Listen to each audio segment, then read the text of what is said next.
கடவுள் முன்னிலையில் செல்வம் சேர்க்கிறவன்.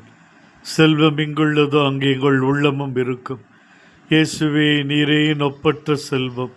ஆண்டவரே, செல்வம் அந்தஸ்து அனைத்தும் இடமிருந்து வருகிறது.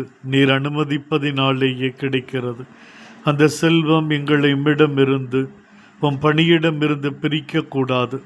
எங்களுக்குரிய செல்வத்தால் நாங்கள் உம்மோடு இன்னும் நெருக்கமாக வாழ வேண்டும். அறிவற்ற செல்வன் தனக்காய் தன் சுகபோக வாழ்க்கைக்காய் செல்வத்தை பயன்படுத்தினான். செல்வம் அவன் கையை விட்டு சென்றது.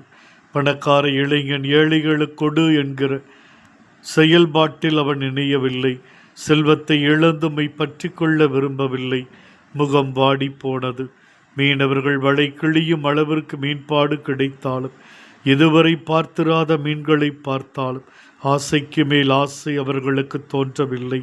என்னை பின் செல் என்கிற ஒற்றை மந்திர சொல்லு கற்பணித்தார்கள். என் உடமையில் பாதி ஏழைகளுக்கு கொடுக்கிறேன். எவ்வளவு பெரிய மனது! சவுல் பவுலாக மாறும் பொழுது அவர் இழந்த இழப்புகள் கொஞ்சமல்ல. ஆண்டவரே, நாங்களும் சில வேளைகளில் பொண்ணுக்கும் பொருளுக்கும் ஆசைப்படுகிறோம். மீது வைக்கும் பற்றை விட செல்வத்தின் மீது அதிக பற்று வைக்கிறோம். ஆனால் நீரே எங்கள் ஒப்பற்ற செல்வமை என்பதை உணர்ந்து உம்மோடு இணைந்து வாழ அருள் தாரும் சுவாமி.